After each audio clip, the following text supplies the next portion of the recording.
Ilmu mengenali diare pada pedet. Diare merupakan sebuah penyakit yang cukup meresahkan. Tidak hanya sapi saja yang terjangkit, namun manusia pun juga bisa terjangkit diare bolo.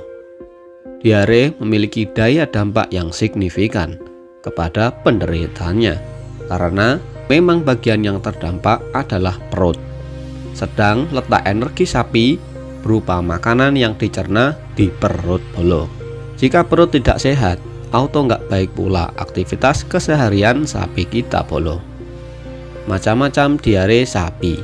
Sebelum membahas gejala dan pengobatannya, peternak mesti tahu macam diare itu ada dua bolo, yaitu pertama, diare non-infeksius adalah diare non-mikroorganisme, serta merupakan diare yang disebabkan stres, pola manajemen pakan, kebersihan, dan pengangkutan. Kedua, diare infeksius. Penyebabnya seperti mikroorganisme, cacing, protozoa, bakteri, virus, dan jamur bolo. Kelima, penyebab diare infeksius di depan dapat menyerang sapi semua umur, baik sapi pedet maupun sapi dewasa bolo. Selain dua faktor di depan, terdapat faktor lain bolo, seperti faktor transportasi, perubahan kandang, tinggi kadar air pada pakan, kadar comboran yang ditambah, stres, dan kebersihan kandang. Sehingga jika terjadi diare akibat faktor-faktor tersebut, maka disebut diare non-infeksius, yang sederhananya diare yang disebabkan karena kesalahan manajemen bolo. Setelah mengetahui kedua macam diare di depan, maka yang harus pertama kali dilakukan peternak adalah seperti apakah pakan terlalu tinggi kadar airnya, maka layukan terlebih dahulu. Apakah comboran kebanyakan, maka kurangilah. Seperti itu evaluasi jika sapimu terkena diare bolo. Adapun ciri-ciri diare tipe non-infeksius adalah sebagai berikut. Bentuk feses sapi seperti apa yang dia makan bolo. Misal, sapi makan hijauan, maka keluar fesesnya encer dan mirip hijauan.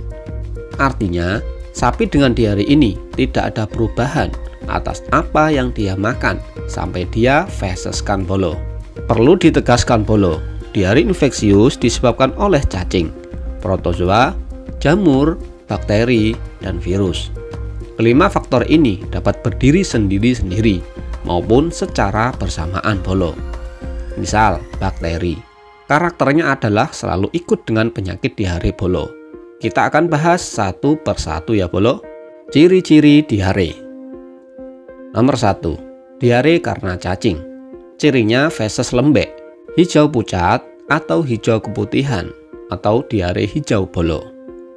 Nomor 2. Diare karena protozoa. Cirinya feses lembek, berlendir, dan berdarah. Dampak diare ini menyebabkan luka di saluran pencernaan, sehingga terjadi perlukaan dan darah. Hal ini bisa dijadikan rumus biologi. Saat di feses sapi ada darah, maka ada perlukaan. Jika terjadi luka, maka ada bakteri di dalamnya bolo. Nomor 3. Diare karena bakteri. Cirinya feses lembek, cair, kuning keputihan. Nomor 4. Diare karena virus. Cirinya feses keluar encer profus seperti urin serta menyebabkan dehidrasi berat. Nomor 5. Diare karena jamur. Dia tidak berciri bentuknya. Dari penyebab diare di depan, maka pengobatan diare tidak bisa berdiri sendiri bolo. Pasti ada ikutannya. Misal, luka koksi ada bakteri, luka cacing ada bakteri, luka virus ada bakteri, dan luka jamur aflatoksin pun ada bakterinya bolo.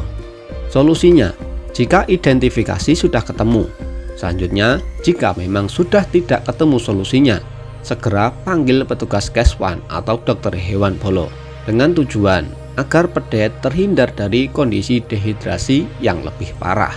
Misal, akibat pedet dehidrasi, pedet akan langsung ambruk dan tidak mau menyusu bolo. Faktanya, 5% prosentase tubuh pedet bisa menyebabkan ambruk bolo. Catatan jika sudah komplikasi, Kalau masih gejala awal, bisa ditangani sendiri dengan obat cacing misalnya. Solusi sapi diare. Nomor 1, karantina. Antisipasi diare pedet menular. Jika pedet bersama induk, maka karantina keduanya bolo. Namun jika induk mengalami mastitis atau sakit pada kelenjar susunya, sebaiknya disapih karena susunya sudah terinfeksi bakteri yang bisa menular ke pedet bolo. Istilah medisnya reinfeksi oleh susu induknya bolo. Nomor 2, jaga kebersihan kandang. Kandang sebaiknya hangat, nyaman, dan kering. Saat terjadi sapi diare, feses langsung dibersihkan bolo. Nomor 3, pastikan tindakan dari petugas keswan berkelanjutan, artinya terkontrol. Misal saat kondisi pedet sudah membaik, maka bisa dilanjut penanganannya. Nomor 4, diinfus. Jika pedet masih drop, maka harus dilakukan infus bolo. Nomor 5, pakan khusus pedet. Berikan saat pedet membutuhkannya bolo. Semoga bermanfaat. Sekian, salam ternak, semangat bolo.